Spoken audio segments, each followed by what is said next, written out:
Hello मेरे प्यारे बच्चों, मेरा नाम है जगदीश गुरुजी और आप देख रहे हैं अपना पसंदीदा चैनल गुरुजी क्लासेस गुरुजी।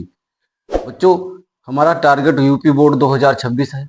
आपके अच्छे अच्छे नंबर आ जाएं और अच्छा परसेंटेज बन जाए, इसलिए जो है हम आज अध्याय 4 द्विघात समीकरण जो है कि लेके आए हैं वीडियो।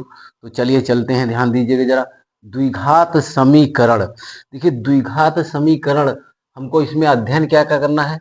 द्विघात समीकरण पूरी डिटेल में हम इसके बारे में जानेंगे कि इस चैप्टर में हमको क्या क्या अध्ययन करना है, क्या क्या सारी चीजें होनी है। तो चलिए सबसे पहले आप देखिए द्विघात समीकरण। द्विघात समीकरण और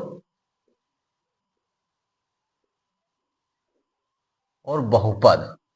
द्विघात समीकरण क्या है, बहुपद क्या है, ये आप पहले इसमें समझिए। बहुपद, ये मान लिया x square plus 2x plus 5 बराबर 0, ये आपका द्विघात समीकरण है।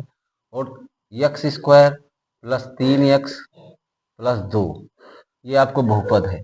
बराबर अगर 0 है, बराबर 0 है तो वो द्विघात समीकरण कहलाता है, और बराबर जिसमें 0 नहीं होता तो वो बहुपद कहलाता है। यही बहुपद और समीकरण में, द्विघात समीकरण में अंतर है।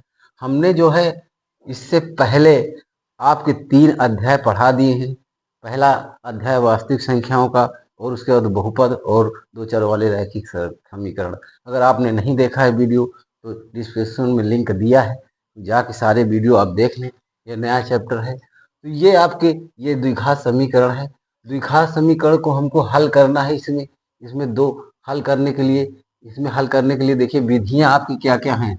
इसमें विधियां आपको सबसे पहले गुणनखंड विधि है। ये गुणनखंड विधि से हम द्विघात समीकरण हल करेंगे।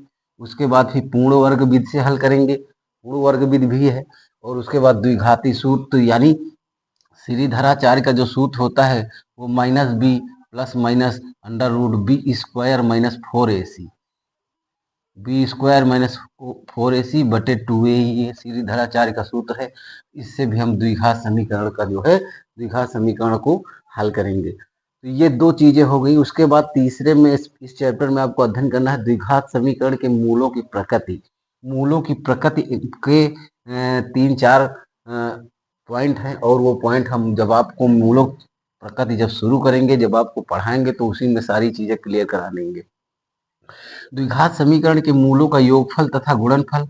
आप जानते हैं कि समीकरण के मूलों का जो गुणनफल होता है, मूलों का जो गुणनफल, मूलों को पहले योगफल, मूलों का योगफल जो होता है आपका क्या होता है -b/a, और मूलों का गुणनफल जो होता है, मूलों का गुणनफल होता है c/a।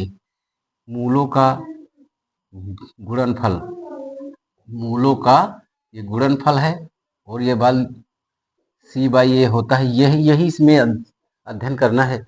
और द्विघात समीकरण बनाना जब मूल दिए हो, तो द्विघात समीकरण बनाने के लिए सूत्र आपका होता है एक्स स्क्वायर और प्लस मूलों का योगफल।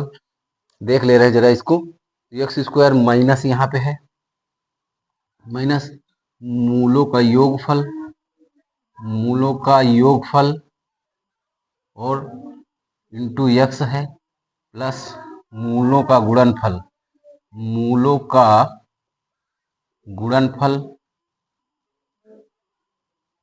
मूलों का गुणनफल, मूलों का गुणनफल, यहाँ ब्रैकेट नहीं है, बराबर आप लगा सकते हैं, प्लस मूलों का गुणनफल बराबर 0। ये है आपका सूत्र पूरा टोटल। और इसको जो है आप आराम से, या फिर आप इसको लिख सकते हैं एक्स स्क्वायर माइनस यहाँ पे अल्फा प्लस बीटा एक्स, और फिर इसके बाद प्लस अल्फा इंटू बीटा, ये हो गया बराबर 0। ये इसका द्विघात समीकरण बनाना, और जब मूल दिए हों तो इतनी चीजें द्विघात समीकरण में है। और ये सब चीजों का हम अध्ययन विधिवत करेंगे कायदे से। वीडियो को लाइक कर दीजिए, एक प्यारा सा कमेंट करिए, चैनल को सब्सक्राइब कर लीजिए और हमारे साथ जुड़ जाइए। आपको बहुत कुछ सीखने को मिलेगा इस चैनल पे। और कुल मिला के हम यूपी बोर्ड टारगेट 2026 हमारा इस बार। उसके बाद फिर एक एक क्वेश्चन हम आपका मैथ का जो है करवाएंगे, जो है बहुत बढ़िया से अच्छे से पढ़ाएंगे।